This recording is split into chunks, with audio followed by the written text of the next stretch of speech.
Bonjour à tous et à toutes, ici c'est Farida Bemba Nabourama. Alors, hier dans la nuit du 25 au 26 mars 2024, euh, les hommes nommés dans le Parlement togolais par Faure Issozina Kodjo Gnassingbé ont procédé à un changement de la constitution du Togo.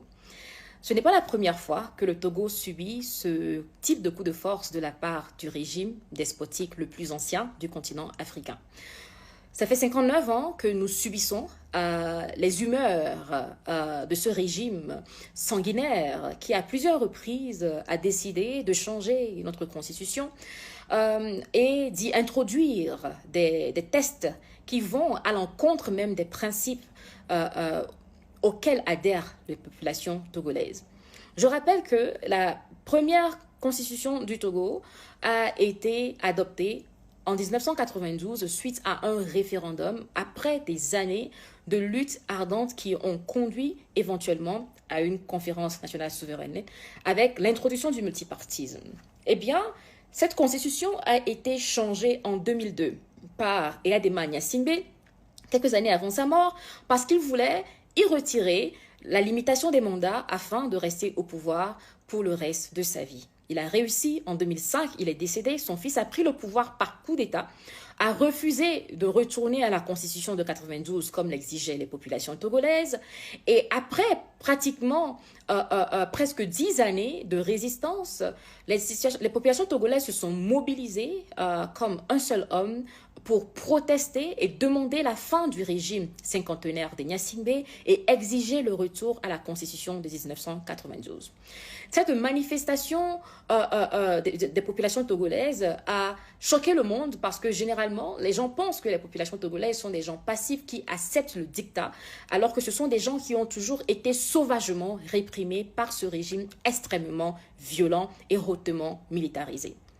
Toutefois, Faure Gnassingbé a usé de son pouvoir diplomatique pour faire intervenir ses amis tels que Nana Akufo-Addo, qui, par le biais, selon lui, de la CEDEAO, a imposé un dialogue entre l'opposition togolaise et le régime qui a favorisé à Faure Gnassingbé la consolidation du pouvoir en introduisant la limitation des mandats dans la Constitution en 2018, mais en disant que la nouvelle Constitution n'affecte pas les termes présidents de Faure Gnassingbé qui avait déjà passé 15 années au pouvoir. Bien sûr, c'était un coup de force, mais Faure Gnassingbé a profité du temps du dialogue, soi-disant, de la CEDEAO pour consolider son pouvoir, pour interdire les manifestations, passer à l'arrestation de plusieurs militants dont certains sont toujours en prison jusqu'aujourd'hui sans aucun jugement, chasser et exiler les leaders et les militants contre lui, et les dissidents, pardon, si je peux le dire ainsi, et également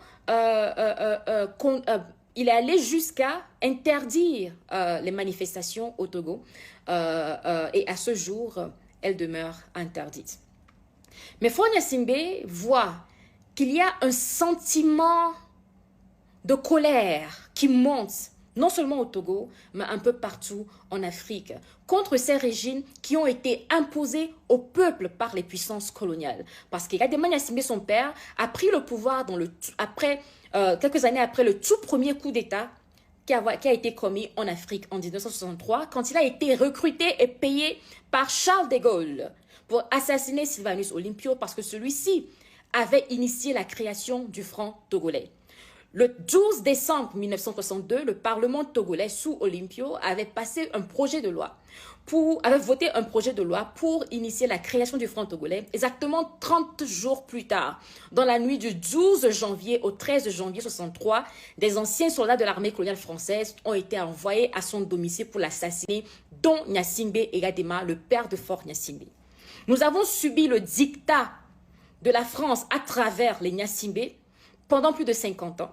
Et Faure Gnassingbé voit qu'il y a un sentiment et une haine atroce contre les populations, les générations nouvelles contre la France et la continuité du colonialisme, veut surfer sur la vague du militantisme panafricaniste que son père et lui ont reprimé pendant des décennies pour se faire un nouveau blason, pour s'offrir un nouveau blason et pour ce que j'appellerais faire un rebranding de son régime. Alors Faure Gnassingbé veut se faire passer pour la nouvelle coqueluche du mouvement panafricaniste et ça se manifeste par son soutien au pays de l'AES.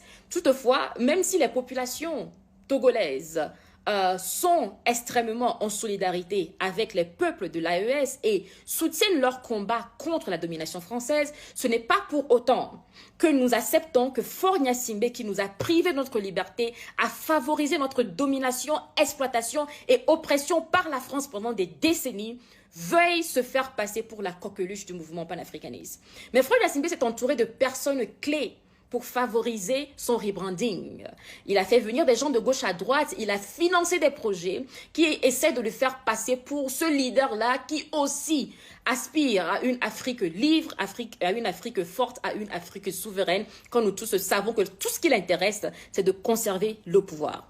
Alors Faure Gnassingbé, dans sa technique de rebranding, avec ses conseillers tels qu'Alain Foka, qui nous parle d'une démocratie à l'africaine, a décidé de changer la constitution togolaise pour passer d'un régime présidentiel à un régime parlementaire.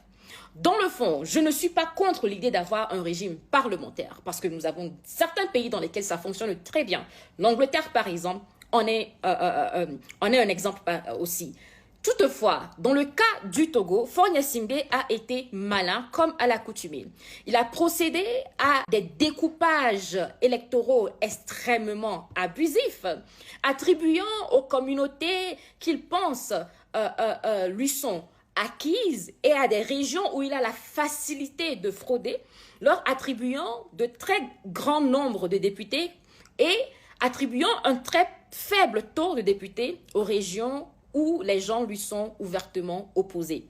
Par conséquent, dans certaines régions du Togo, où la population est d'à peine 300 000 habitants, il se retrouve avec 5 députés, quand dans d'autres régions où la population est d'1 million d'habitants, il se retrouve avec le même taux de députés. Faure Gnassingbé s'est donc assuré qu'il a un code électoral et un découpage électoral qui lui sera favorable pour remporter les élections législatives suivantes. Et il a procédé à un changement constitutionnel avec l'actuel Parlement qui a été choisi en 2019 alors que l'opposition avait boycotté ces élections organisées à la hâte. Dans ce Parlement, vous avez des frères de Faure Gnassingbé, des neveux de Faure Gnassingbé, des enfants des anciens ministres des Yadema, des cousins de Faure Gnassingbé, des personnes qui sont proches du régime, dont les parents ont été les barons du régime et que c'est une véritable continuité. Et la semaine dernière, ils annoncent le projet de loi de révision constitutionnelle. Et hier nuit, pendant que tout le monde dormait, tels des vampires, ils se sont rassemblés en bons sorciers qu'ils sont pour sucer le sang du peuple togolais en faisant passer cette constitution qui n'est nulle autre qu'un menu personnalisé aux envies de Faure Gnassingbé. Alors maintenant, le Togo passe d'un régime soi-disant présidentiel à un régime parlementaire où Faure Gnassingbé ne sera non plus élu par le peuple, mais nommé par ses députés. Ensuite, il ne sera plus au pouvoir pour 5 ans, mais pour 7 ans parce qu'ils ont également prolongé la durée de chaque mandat. Et sous la nouvelle constitution, il peut encore rester au pouvoir pendant au minimum 14 ans. Mais nous savons très bien qu'il n'a pas l'intention de prendre sa retraite dans 14 ans. Il demeure quand même, jusqu'à ce jour, l'un des présidents les plus jeunes sur son continent, où nous sommes entourés par des régimes gérontocrates un peu partout. Il a pris le pouvoir avant ses 40 ans et il n'a même pas encore atteint ses 60 ans. Mais ce qui est sûr, c'est que Faure Gnassingbé veut faire passer son coup de force comme étant un progrès vers la démocratie. Mais les Togolais ne sont pas dupes. Il nous a déclaré la guerre et on va la lui servir. Nous ne serons plus ces populations qui se laissent faire. D'ailleurs, on ne s'est jamais laissé faire. Mais nous voudrons que Faure Gnassingbé comprenne que nous ne sommes pas manipulables et que son coup de force ne passera pas. Certes, il pense avoir remporté la guerre, mais ce n'est qu'une bataille. Les Togolais se battront, les Togolais résisteront et ce régime tombera. Je vous remercie.